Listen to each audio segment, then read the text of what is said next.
मन की बात तो अपने मेहरारू से करना चाहिए हैं। अब तो उनको रेडियो पे आके मन की बात भी करना पड़ता है। तो मन की बात नहीं है, मणिपुर की बात प्रधानमंत्री जी को करनी चाहिए। अगर मैं उस पद पे होता है ना, वो होता नहीं कि घर में जब कोई निकम्मा लड़का निकल जाता है ना, तो घर में कुछ भी होता रहे कोई फर्क नहीं पड़ता है। तो वहाँ के हम आपसे एक पहला सवाल अनुराग ओझा जी, जिस तरह मणिपुर में हिंसा हुई और वहां पर 2 महिलाओं को निर्वस्त्र करके सैकड़ों पुरुषों के बीच रोड पर परेड जैसा निकाला गया, क्या कहेंगे आप? देखिए, प्रधानमंत्री जी से अगर आप ये सवाल अगर यही सवाल आप जयशाह के पापा से पूछते तो और ज्यादा बढ़िया रहता। ये सवाल हमसे पूछो, हम तो ये कहेंगे प्रधानमंत्री और मुख्यमंत्री और राष्ट्र जितने भी पद पे, संवैधानिक पद पे बैठे हुए लोग हैं, सबको इस्तीफा दे देना चाहिए। आप उनसे क्यों नहीं सवाल पूछ रहे हो? भारतीय जनता पार्टी के जो दलाल समर्थक हैं, आप उनसे ये सवाल क्यों नहीं पूछ रहे हो? भारतीय जनता पार्टी के जो नेता हैं, जो अभिनेता हैं, आप उनसे सवाल नहीं पूछते हो? जिनके लिए रेड कॉर्पोरेट बिछा दिया जाता है, आप उनसे ये सवाल नहीं पूछते हो? अनुराग ओझा बताया, अनुराग ओझा तो कह रहा है कि वीरेंद्र कुमार इस्तीफा दे। अनुराग ओझा तो कह रहा है कि प्रधानमंत्री नरेंद्र मोदी इस्तीफा दे। हम तो कह रहे हैं कि जो बाल विकास मंत्री हैं वो भी इस्तीफा दें। आप उस पर सवाल क्यों नहीं पूछते हो?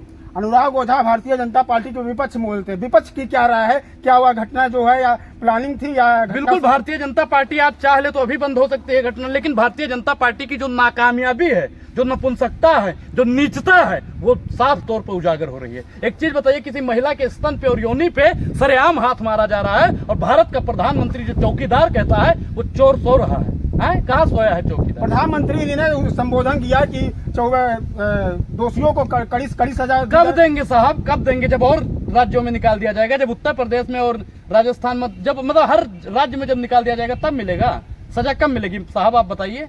अरे आप तो पत्रकार हो, आपको तो बीजेपी के दलाल लोग भी मिलते होंगे, नेता लोग भी मिलते होंगे। आप बताइए कि कब निकाला जाएगा उनको, कब उनको दोषी करार किया जाएगा? लश्कर भी तुम्हारा है, सरदार भी तुम्हारा है, तुम झूठ को सच लिख दो, अखबार भी तुम्हारा है।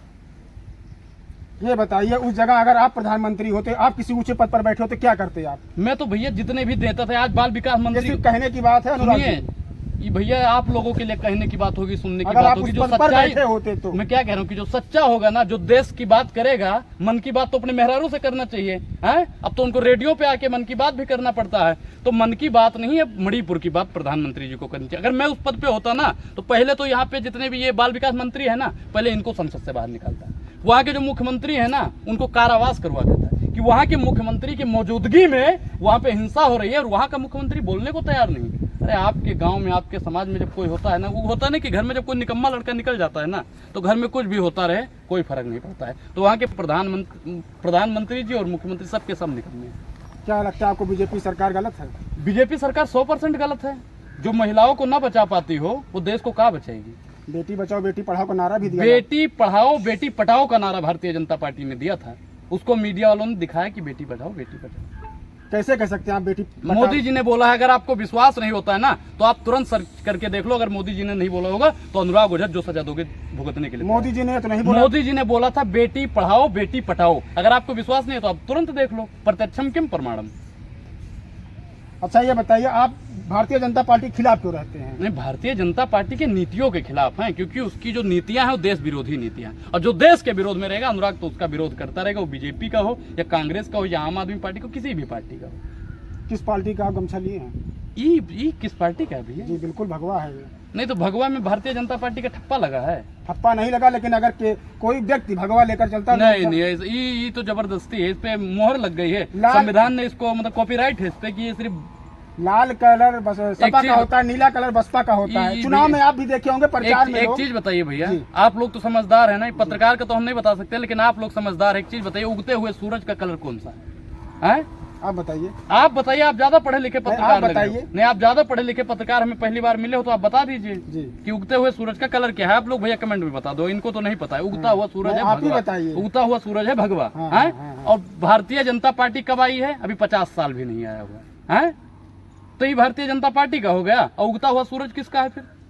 वो भी भारतीय जनता पार्टी का है। ये बताइए, चुनाव जब आता है तो सपा वाले रेड कलर का वो अपना वो लेकर चलते हैं, बसपा वाले नीला लेकर चलते हैं, तो भाजपा वाले यही तो लेकर चलते हैं। भाई ये भारतीय जनता पार्टी का, उनका तो पट्टा अलग है ना। भारतीय जनता पार्टी वालों का हम पट्टा दिखा देते हैं आपको। एक मिनट भैया, हम इनको पट्टा दिखा दे। बीजेपी का जो पट्टा है गले में बांध के, बहुत इनके नेता होता है ना, इन फोटो दिखाते हैं आपको। 1 मिनट। पार्टी के जो नेता और अभिनेता लोग हैं ना, इसमें देखिए कौन सा पट्टा लगा है, देख लीजिए भैया, दिखाइए इनको कौन सा पट्टा लगा है। इसको भारतीय जनता पार्टी का पट्टा बता दिए हैं। ई पट्टा है, जो पट्टा उनके गले में है, अभी तो हमारे सर का ताज है, भारतीय जनता पार्टी का कोई पट्टा वट्टा नहीं है। सर का ताज आप कोई भी कलर रखते हैं, आप हमेशा यही लेकर के चलते तो भाई देखिए, जो हमारा मानवाधिकार अभिव्यक्ति की आजादी है ना, जी। ये आप कलर अभी चाहो तो चेंज कर सकते हो जी, ना। बिल्कुल। आपको अभी क्यों पसंद है ये, आपने ब्लैक शर्ट क्यों पहने, ये सब कोई सवाल थोड़ी है। ये तो वही है ना कि आता न जाता चुनाव निशान छाता ही। भारतीय जनता पार्टी वालों ने आपको कहा होगा कि जाइएगा तो अनुराग से ये वाला सवाल जो पूछिए कि हमारा है, भैया इस पे भारतीय जनता पार्टी का कोई अधिकार नहीं है। अगर ये भारतीय जनता पार्टी कहती है ना इस पे हमारा अधिकार है, तो ये भारतीय जनता पार्टी की भूल है। अच्छा अनुराग जी, ये बताइए, आप बड़े बड़े चैनलों के साथ डिबेट करते हैं, इंटरव्यू करते हैं, आप अयोध्या बताते हैं कि मैं अयोध्या से हूँ। तो भाई सब कुछ तो अयोध्या है, ये अयोध्या नहीं है कि जहाँ पे खड़े हुए भी अयोध्या ही तो है। इस समय तो हम गोंडा जिले में। तो गोंडा और अयोध्या अलग अलग कब किया गया? अभी जल्द में ही अलग किया गया। गोंडा जिला तो दूसरा है। जिला दूसरा है, पास में ही तो है ना, बिल्कुल पास में पड़ोसी जिला है। पड़ोसी है ना। जी।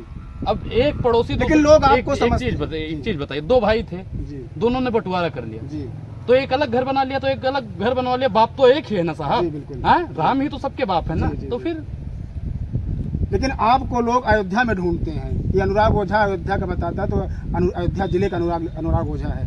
तो भाई बिल्कुल मैंने क्या बताया कि एक चाचा वहां चले गए, एक चाचा इधर है तो एक ही ना। अयोध्या को या गोंडा को बात तो एक ही है, चाहे आलू कहो चाहे पटेटो कहो, बात तो एक ही भैया।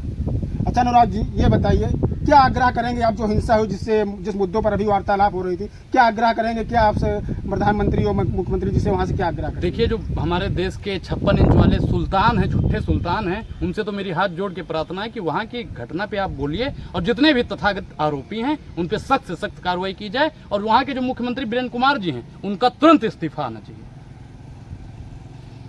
जी बिल्कुल, ये हमारे